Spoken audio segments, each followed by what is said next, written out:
वो जो ट्रेन में जो हॉकर हैं उनको मूंगफली बेचने की सुविधा पूर्ण से थी, उसको बहाल किया जाए। आपने समय दिया, इसके लिए बहुत बहुत धन्यवाद। सुनील महोदय, मैं 2016-17 के बजट के लिए आदरणीय रेल मंत्री श्री सुरेश प्रभु जी और मनोज सिन्हा जी को बहुत बहुत बधाई दूंगा।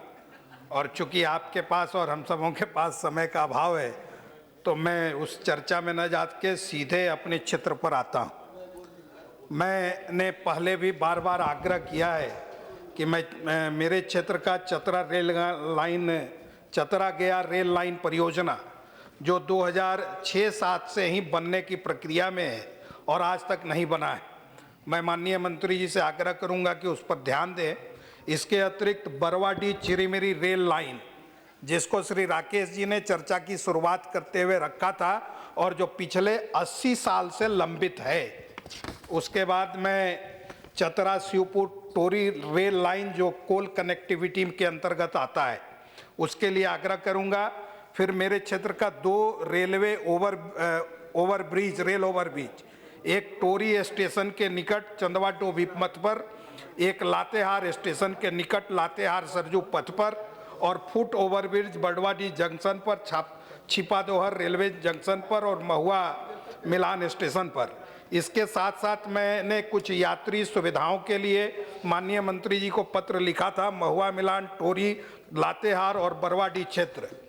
माननीय महोदय, मैं ये भी कहना चाहूँगा कि मैं जिस क्षेत्र से आता हूँ वह अत्यंत पिछड़ा क्षेत्र है, परंतु रेल के राजस्व के दृष्टि से धनबाद रेल मंडल लगभग प्रतिवर्ष 10,300 करोड़ रुपए डिस्पैच के माध्यम से देता है, जिसमें मेरे क्षेत्र का लगभग 4,000 करोड़ रुपया का आता है। और मैं माननीय रेल मंत्री जी से ये भी आग्रह करूंगा कि जिन रेल लाइनों के बारे में मैंने अभी कहा है, अगर वो रेल लाइनें पूरा होने के बाद लगभग 3 साल के अंदर अपने व्यय को वापस नहीं करती हैं, तो इन योजनाओं में वो हाथ नहीं लगाएं, ये भी मैं उनसे आग्रह करूंगा। और साथ ही साथ मैं माननीय रेल मंत्री जी के रेल बजट से कुछ निवेदन भी करना चाहता हूं।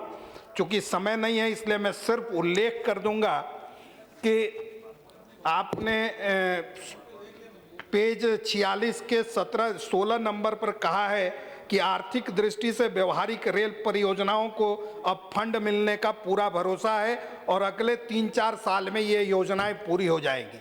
साथ ही साथ आपने एक्शन टेकन रिपोर्ट में 81, 82 और 83 में जो कहा है कि हम पार्टनरशिप स्टेट के साथ करेंगे, तो मैं ये ध्यान दिलाना चाहता हूं कि झारखंड देश का वह राज्य है जिसने 2003 में ही रेलवे के साथ पार्टनरशिप किया और पैसा दिया और फिर 2012 में भी किया।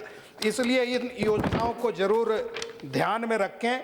और मैं एक बार फिर माननीय मंत्री जी को पिछले रेल बजट 2015-16 के पेज संख्या 31 में साझेदारी बनाने में उन्होंने कहा था कि कोयला, लोहा, अयस्क, सीमेंट इत्यादि के लिए उनकी व्यवस्था जो बनेगी उसमें वो करेंगे, और ऐसा हमारे क्षेत्र के साथ नहीं हुआ है। साथ ही साथ उन्होंने नेटवर्क के लिए क्षमता वृद्धि की बात कही थी। मैंने जो बरवाडीह चिरीमिरी रेल लाइन की बात कही है, वो 400 किलोमीटर कलकत्ता से मुंबई के बीच की दूरी को कम करने वाली एक योजना है जो भारत को निश्चित रूप से आर्थिक विस्तार देगा। और साथ ही साथ उन्होंने पिछले बजट के पृष्ठ संख्या 31 में पैरा 81 में दूरस्थ और पिछड़े क्षेत्रों में रेल नेटवर्क के विस्तार को कहा था कि अग्रदूत का काम करता है। इसलिए मैं इन योजनाओं की चर्चा करता हूं और सिर्फ एक बात कहना चाहूंगा कि ये देश का दुर्भाग्य है कि इन क्षेत्रों को आपने 80 साल से योजना वंचित रखा। जो भूरिया जी कह रहे थे कि आदिवासी क्षेत्र की उपेक्षा, सच्चाई ये है कि 80 साल की अगर उपेक्षा नहीं होती तो छत्तीसगढ़ और झारखंड का ये भूभाग आज उग्रवाद का दंश नहीं झेलता।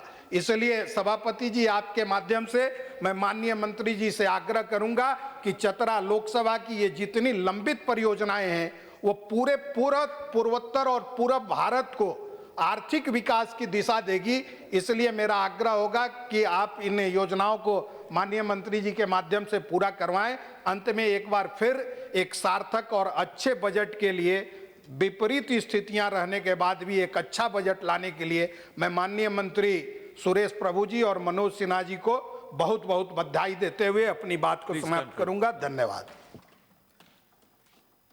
Honorable members.